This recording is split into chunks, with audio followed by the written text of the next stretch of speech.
بسم الله الرحمن الرحيم Bismillahirrahmanirrahim. Assalamualaikum warahmatullahi wabarakatuh. Alhamdulillahirabbil alamin wassalatu wassalamu ala asyrafil anbiya'i wal mursalin wa ala alihi wa sahbihi ajma'in. Amma ba'du, fa ya ibadallah, usikum wa iyaya bitaqwallahi faqad fazal muttaqun. Jemaah sekalian yang dimuliakan Allah Subhanahu wa taala, pada malam ini kita membacakan kitab Tafsirul Quran, Tafsirul Quranil Karim. Kita selingi dari sebelumnya kitab Syarah Hilyati Thalibil Ilmi. Penulisnya masih sama, Syarah Hilyati Thalibil Ilmi, Syekh Muhammad bin Shalih Al-Utsaimin. Juga penulis kitab ini Tafsir Quran Al-Karim, Syekh Muhammad bin Shalih Al-Utsaimin. Pada malam ini kita membacakan surat Al-Zalzalah. Bagi kita yang membawa mushaf Al-Quran atau yang ada di HP, boleh kita buka surat Al-Zalzalah, juz 30, nomor surat keberapa itu? Bismillahirrahmanirrahim. Idza zulzilatil ardu zilzalaha. Idza, apabila, zulzilat, fi'lul madhi mabniyun lil majhul.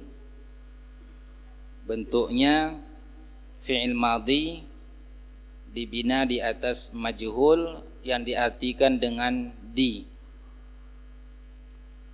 Apabila diguncangkan al-ardu, bumi.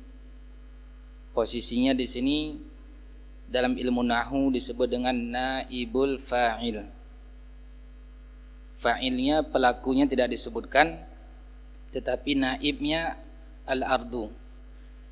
Apabila diguncangkan bumi. Zilzalaha.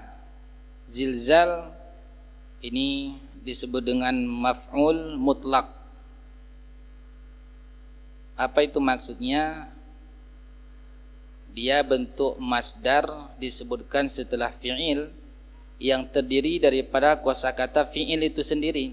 Zalzala, yuzalzilu, itu fi'ilnya. Zilzal sebagai bentuk masdar, dan posisinya di sini sebagai maf'ul mutlak yang bermakna penguat, bahwa benar-benar bumi itu digoncangkan. Apabila diguncangkan bumi sebenar-benar goncangan, sedahsyat-dahsyat goncangan. Ayat ini mirip dengan surat Al-Hajj ayat 1 dan 2, sebagaimana firman Allah di surat Al-Hajj, ya ayyuhan nas, wahai manusia, ittaqu rabbakum, takwalah kepada Allah, inna zalzalatas sa'ati syai'un azim. Sesungguhnya goncangan hari kiamat itu sesuatu yang besar, dahsyat. Di antara bentuk dahsyatnya goncangan hari kiamat, Allah sebutkan di ayat yang kedua surat Al-Hajj, yauma tarawunaha tazhalu kullu murdi'atin amma arda'at. Pada hari itu kamu melihat dahsyatnya goncangan seorang wanita yang sedang menyusui anaknya, dia lupakan dengan anak yang dia susui. Goncangan-goncangan yang ada selama ini, masih seorang ibu ingat anaknya. Bahkan ada di antara hamba Allah masih sempat mengambil harta yang ada di dalam rumahnya. Sedangkan dahsyatnya hari kiamat Ibu yang sedang menyusui anak ada di dekapannya, dia lupa, tidak ingat lagi. Wa tad'u kullu dzati hamlin hamlaha. Dan juga wanita yang sedang mengandung, seketika itu gugur kandungannya. Dahsyat. Bagaimana lagi bentuknya? Wa taran nasa sukara. Kamu akan melihat orang-orang seperti mabuk semua, goyang, labil. Wa ma hum bisukara. Tidaklah mereka itu mabuk, kata Allah. Walakinna adzaballahi syadidun.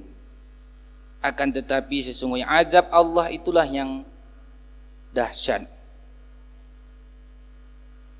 Apa yang dibacakan oleh imam kita tadi, tepatnya di rakaat kedua surat Al-Qasas, Allah menceritakan tentang penduduk negeri yang dulunya bersenang-senang dengan kehidupannya. Wa kam min qaryatin batirat ma'isyataha.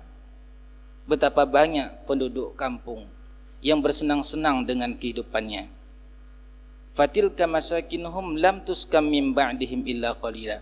Setelah Allah hancurkan, itulah negeri, kampung yang tidak lagi ditempati orang kecuali sedikit saja orang menempatinya.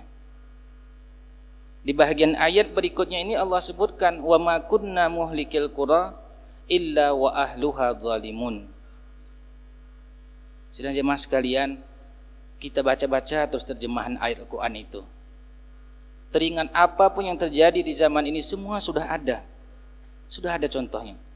Wa ma kunna muhlikil qura illa wa ahluha zalimun. Tidaklah kami menghancurkan suatu penduduk, suatu negeri, kata Allah, kecuali penduduknya itu zalim. Inilah yang kita takutkan, tersebarnya kezaliman-kezaliman. Karena di saat kezaliman telah direstui, kezaliman ditampakkan secara nyata, azab Allah bukan kena untuk orang zalim itu sendiri, tapi diratakan semua. Dalam surat Al-Anfal Allah sebutkan, wattaqu fitnatan la tusibanna alladhina zalamu minkum khassah. Takutlah ujian yang Allah berikan tidak hanya menimpa khusus orang-orang zalim, tapi orang baik juga bisa kena. Orang tidak berbuat zalim juga kena. Kezaliman yang paling besar yang Allah sebutkan dalam Al-Quran itu adalah kesyirikan.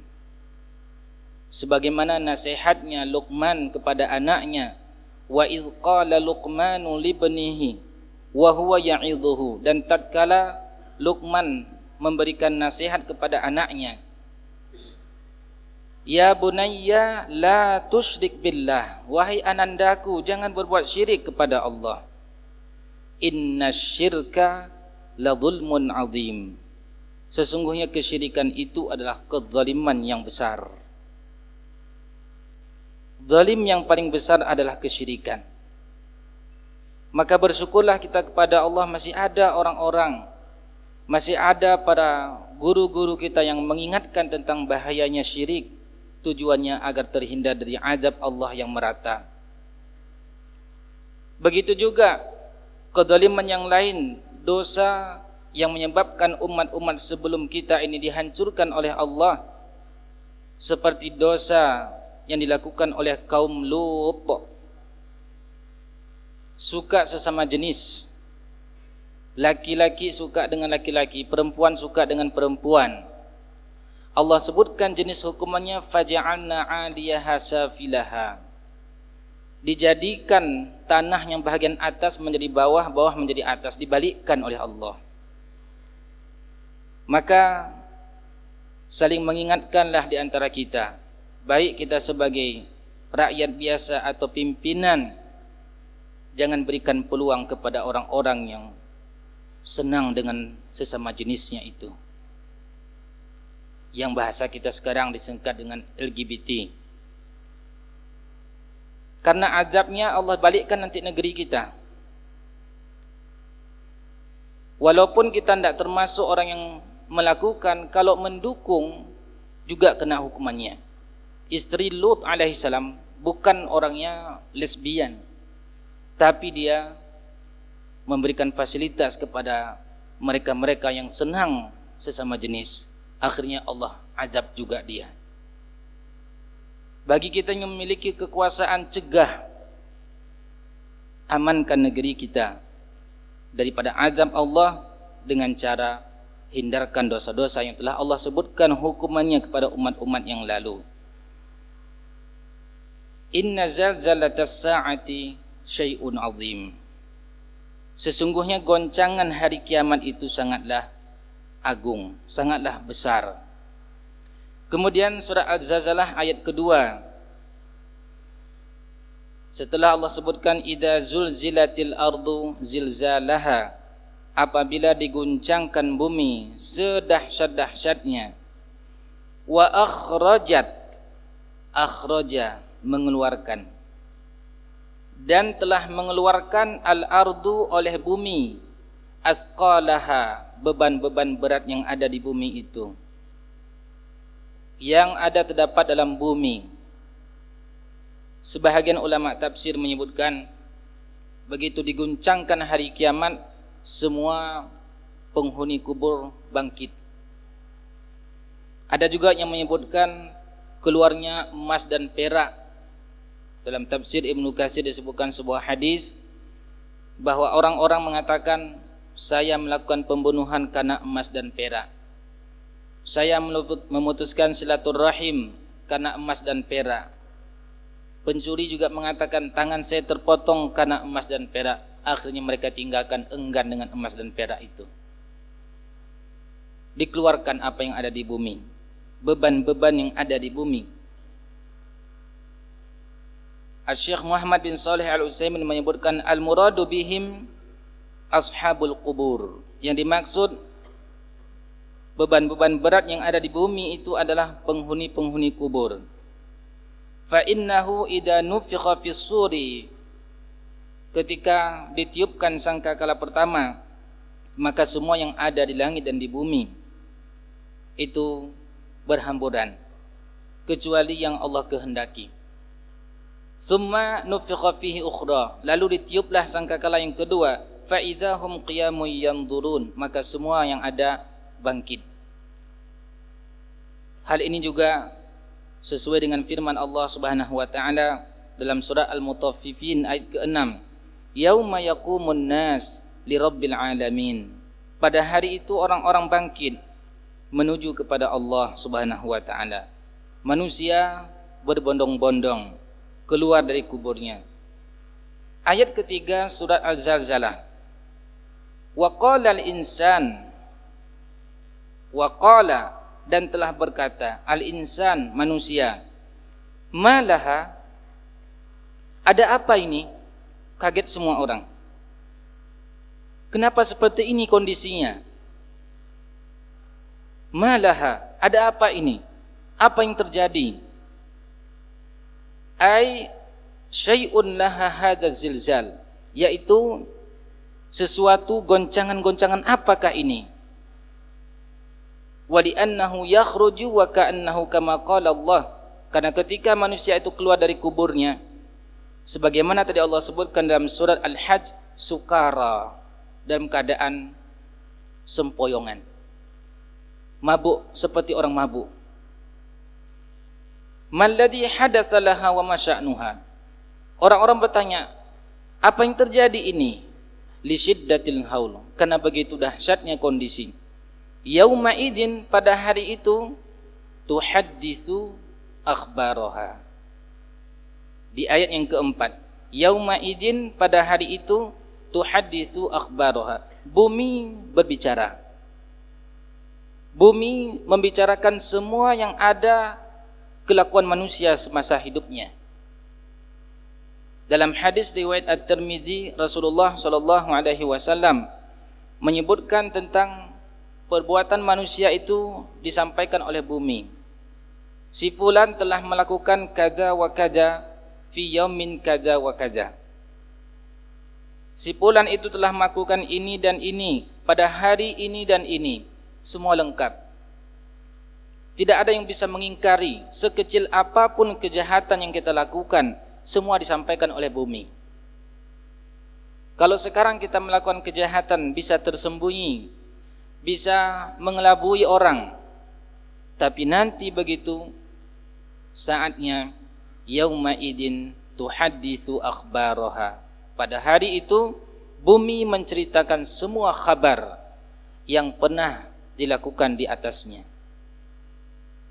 Dalam hadis yang diriwayatkan oleh Al-Imam Bukhari rahimahullah menjelaskan tentang persaksian seluruh alam termasuk bumi, yaitu di saat Nabi SAW menjelaskan tentang seorang muadzin. Seorang muadzin tidaklah azannya itu didengar oleh kayu atau didengar oleh batu-batuan atau sesuatu illa syahidalahu yaumal qiyamah. Maka semua yang mendengarkan azan tersebut menjadi saksi nanti di hari kiamat. Ya Allah, saya pernah mendengarkan si fulan itu azan. Maka dianjurkan muadzin itu suara yang keras. Alhamdulillah, karunia Allah berikan, suara itu sudah bisa didengar dengan jarak jauh dengan adanya mikrofon. Semakin keras suara azan itu, semakin banyak mikrofon, semakin bagus. Itu menjadi saksi nanti. Bukan malah sebaliknya, mengurang-urangi. Toa, itu kesalahan fatal. Semakin banyak makhluk-makhluk Allah, baik itu batu, baik itu pohon, mendengarkan azan itu menjadi saksi. Maka Nabi kita SAW menyebutkan dalam bentuk motivasi kepada orang-orang yang senang menjadi muadzin, lau ya'lamun nas ma fin nida'i was-saffil awwali lastahamu. Seandainya orang itu tahu keutamaan azan, seandainya orang itu tahu keutamaan saf pertama, lalu mereka tidak memiliki waktu kesempatan untuk mendapatkan posisi muadzin, tidak mendapatkan kesempatan untuk saf pertama kecuali dengan cara diundi, maka mereka pun siap untuk diundi demi menjadi seorang muadzin, demi bisa masuk ke saf pertama. Tapi alhamdulillah banyak orang enggak tahu, sehingga tidak perlu undian. Kadang-kadang malah saling mendorong. Saf pertama, tafadhol, silahkan. Itu terbalik. Kita seharusnya berebut. Kalau perlu diundi, diundi. Kenapa? Keutamaan yang Allah janjikan kepada orang-orang yang memiliki profesi sebagai muadzin dan juga solat di saf pertama.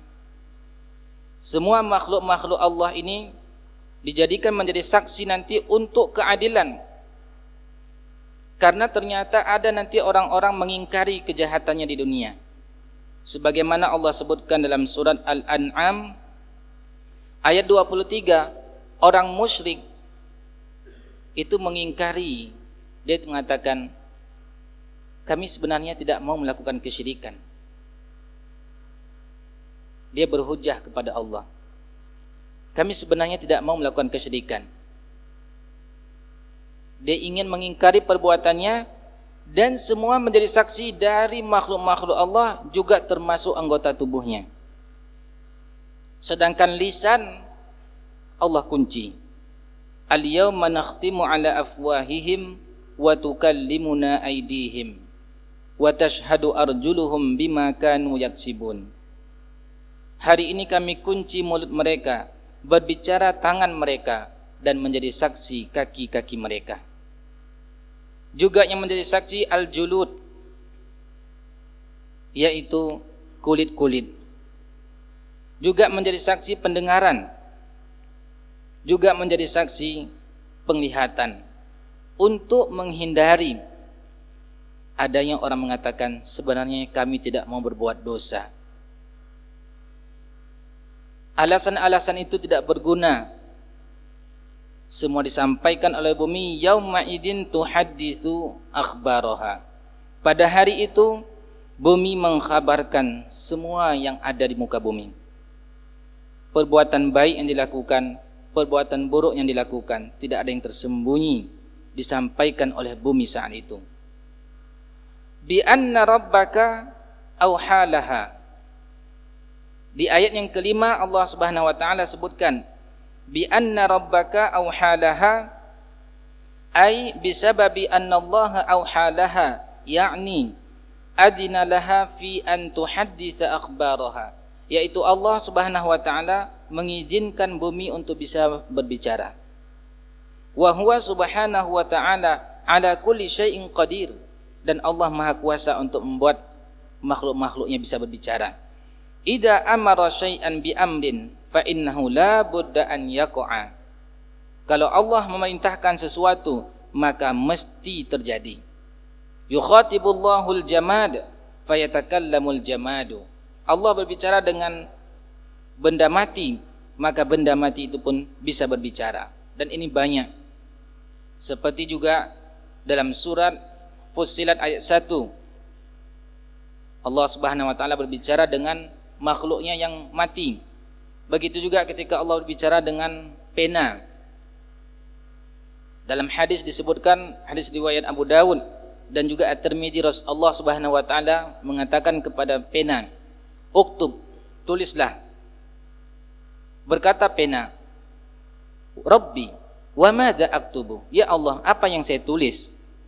Qala uktub ma huwa kainun ila yaumil qiyamah. Tulislah apa yang akan terjadi sampai hari kiamat. Ditulis oleh pena. Dan banyak di antara ciptaan-ciptaan Allah yang sesungguhnya dia tidak bisa bicara, tapi Allah ajak bicara, dia bicara. Termasuk Allah izinkan bumi untuk berbicara saat itu. Yauma idin tuhadditsu akhbaraha bi anna rabbaka auhalaha. Auha, mewahyukan, mengilhamkan kepada bumi tersebut. Di ayat berikutnya Allah menjelaskan tentang golongan-golongan manusia setelah dibangkitkan nanti. Yasdurun nas yauma idin yasdurun nasu ashtatan. Pada hari itu manusia berbondong-bondong, berkelompok-kelompok, dan kelompoknya ini sesuai dengan amalannya. Ada nanti kelompoknya wajah berseri-seri, alamat bahagia. Ada nanti pasukan kelompok jamaatin, kelompok-kelompok yang mukanya seram, hitam, legam. Wujuhun muswaddah, gelap, tidak ada tanda kebahagiaan. Kelompok ini masing-masing mencari anggotanya. Dalam surat Az-Zumar Allah Subhanahu wa taala sebutkan wasiqal ladina kafaru ila jahannama zumara. Digiringlah orang-orang kafir masuk ke neraka jahanam zumara, berkelompok. Orang bertakwa juga digiring. Wasiqal ladzina taqaw rabbahum ilal jannati zumara.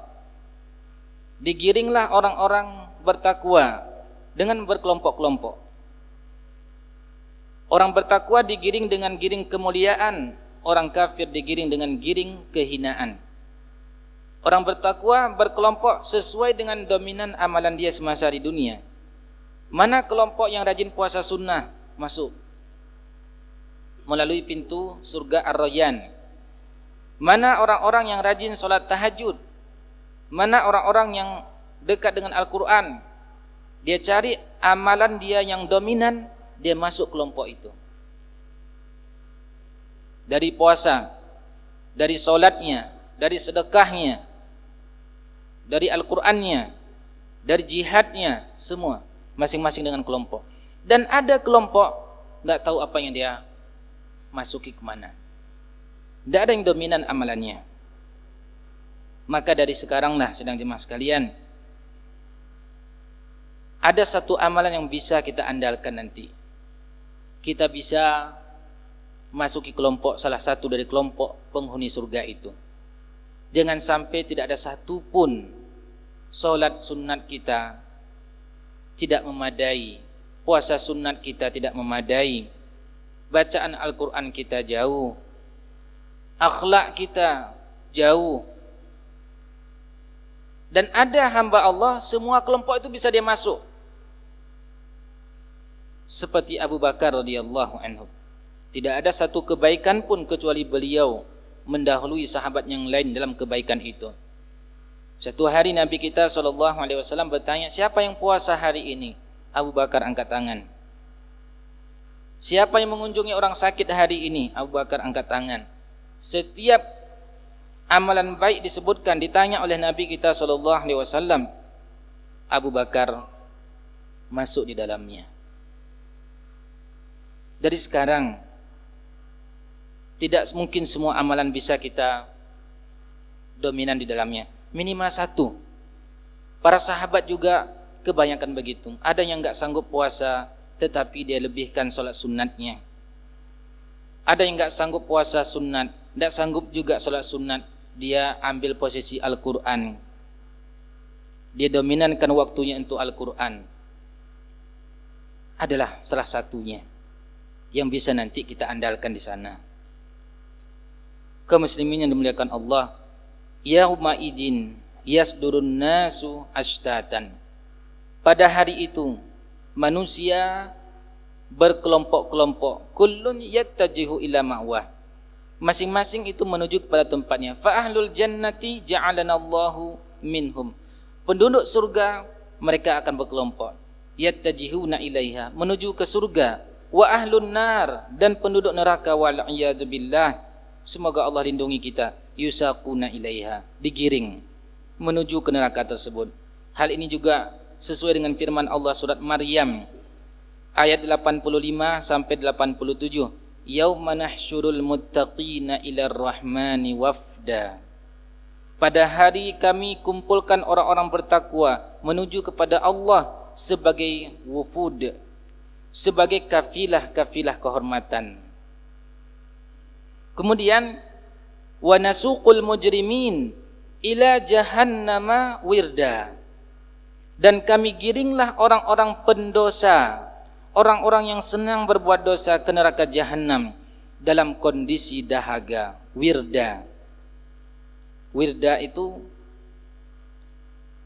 dalam Al-Quran, tapi jangan buat nama anak. Memang kelihatannya bagus, artinya tidak baik. Bapak ibu nanti buat nama, walaupun dari Al-Quran, hati-hati. Termasuk ini wirda. Siapa namanya? Wirda. Itu orang, sifat orang penghuni neraka yang dalam kehausan, dahaga. Dahaga. Dan ada, kalau buat nama anak yang perempuan banyak cantik-cantik itu di surat Maryam. Tapi lihat lu artinya. Ada juga siliyah pakai shad. Siliyan. Surat Maryam. Neraka. Tapi bukan silian ya. Bukan siliannya, pakai shad, siliyah. Itu tidak baik artinya. Nah, surat Maryam itu sering digunakan oleh kaum wanita sebagai nama-nama, tetapi diperhatikan maknanya. Maka wa nasuqul mujrimina ila jahannama wirda.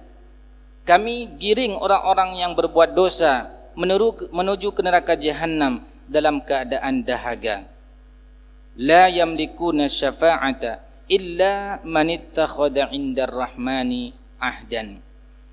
Tidak ada yang bisa memberikan syafaat, mereka tidak dapat syafaat kecuali orang-orang yang telah mengambil perjanjian dengan Allah. Orang-orang bertakwa. Kemudian fayasdurun nasu jama'atin wa zumaran. Orang-orang pergi berkelompok-kelompok dan berbeda kelompok. Ada yang kelompok besar, ada kelompok yang kecil, dan ada yang diagungkan Allah, ada yang dihinakan. Undur kaifa faddalna ba'dahum ala ba'd. Perhatikan kata Allah, bagaimana kami angkat sebahagian yang lain atas sebahagian yang lainnya, kami utamakan. Walal akhiratu akbaru darajatin wa akbaru tafdilan. Di akhirat itu derajat lebih besar dan diutamakan lebih besar, keutamaan yang besar. Apa tujuan mereka berkelompok? Tujuan masing-masing dengan kelompoknya, liyurau a'malahum, agar mereka melihat amalan masing-masing. Begitu dilihat amalannya, langsung menyesal, karena banyak sekali kejahatannya semasa hidup. Ada yang melihat amalannya bahagia, karena ternyata ada tanda-tanda kebahagiaan dalam amalan itu. Dan ada disebutkan dalam hadis yang diriwayatkan oleh Imam Bukhari, ada di antara hamba Allah sudah hampir putus asa, tidak mungkin lagi ini masuk surga. Dia merasa begitu. Lalu Allah Subhanahu wa ta'ala menyebutkan tentang orang ini, inni qad satartuha 'alaika fid dunya wa ana aghfiruha lakal yaum. Ada nanti di antara hamba Allah yang ketakutan, sudah putus harapannya masuk surga, tapi dengan kasih sayang Allah saat itu, Allah mengatakan, sungguh aku telah menutupi kesalahanmu di dunia, dan hari ini aku telah ampuni dosamu. Puncak kebahagiaan. Awalnya sudah ketakutan karena tidak ada kelebihan dia lagi, namun ada kasih sayang Allah nanti di sana, ada di antara hamba-hamba Allah diampuni saat itu. Wa ana aghfiruha lakal yaum. Hari ini aku telah ampuni dosamu, kata Allah. Semoga Allah masukkan kita golongan orang-orang yang diampuni oleh Allah Subhanahu wa ta'ala.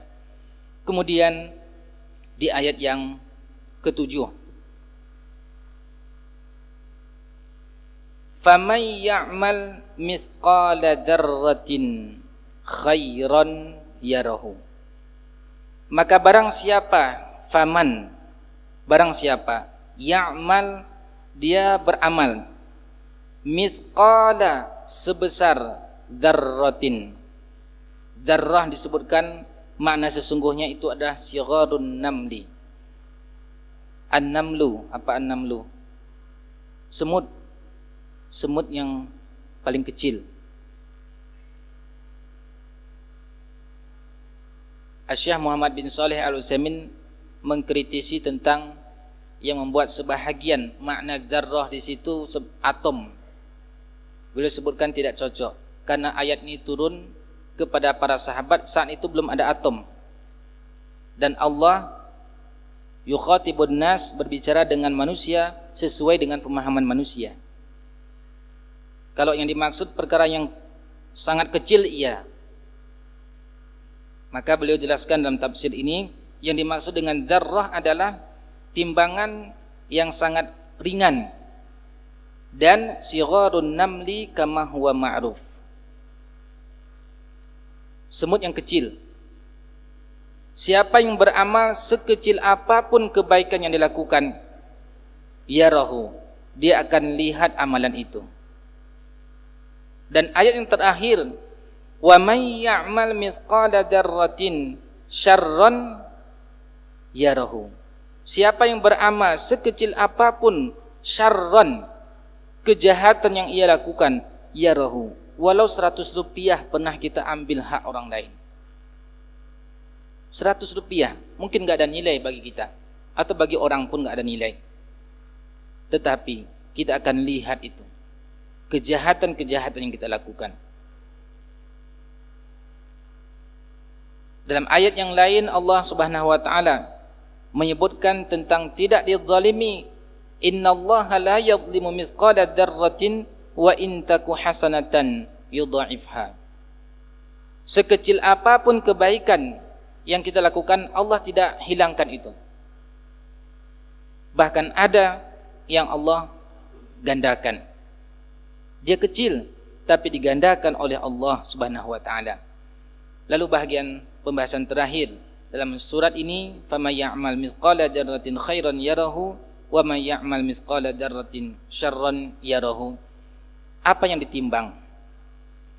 Apakah amalan yang ditimbang atau buku catatan amal, atau orang yang beramal yang ditimbang?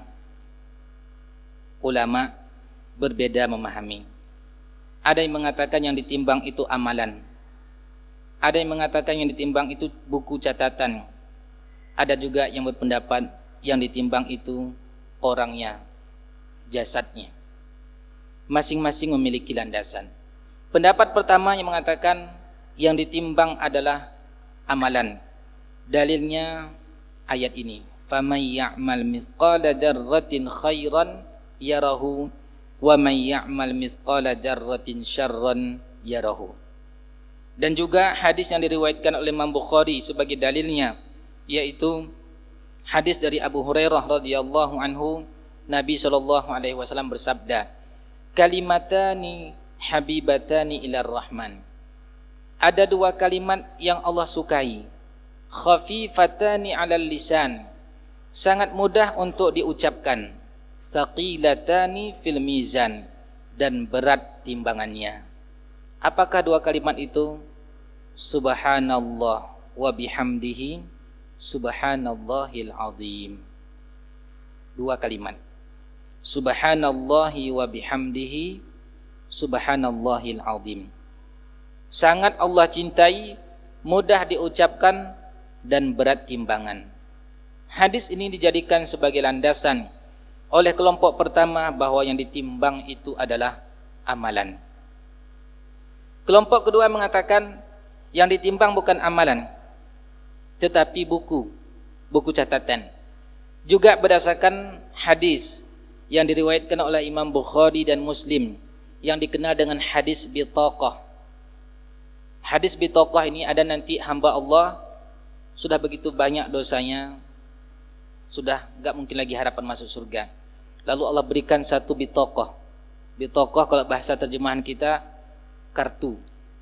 Di kartu itu ada tulisan la ilaha illallah. Ditimbanglah kartu ini, dimasukkan dalam satu timbangan, lalu ditimbang juga dosanya semua. Ternyata dosanya itu terangkat, dikalahkan oleh bitaqah tadi. Maka hadis ini menjadi dalil bahwa yang ditimbang adalah bukan amalan, tetapi buku catatan. Pendapat ketiga yang mengatakan ditimbang itu adalah orangnya. Orang yang ditimbang, bukan amalannya, bukan buku catatan. Berdasarkan hadis, juga hadis yang diriwayatkan oleh Al-Imam Tirmidzi, yaitu ketika Ibnu Mas'ud radhiyallahu anhu disebutkan keutamaannya. Ibnu Mas'ud ini kakinya kecil, diketawai oleh orang lain, seperti diejek. Tapi Nabi kita SAW menyebutkan, inna saqaihi fil mizan azqalu min Uhudin. Sesungguhnya dua betisnya Ibnu Mas'ud itu di timbangan akhirat nanti lebih berat daripada gunung Uhud. Maka berdasarkan hadis ini disebutkan yang ditimbang itu orangnya, bukan amalan dan bukan buku catatannya. Pendapat yang lebih kuat, kata Syekh Muhammad bin Shalih Al-Utsaimin, bahwa yang ditimbang itu adalah amalan, meskipun ada sebahagian nanti orang bukunya yang ditimbang dan ada juga sebahagian orang jasadnya yang ditimbang.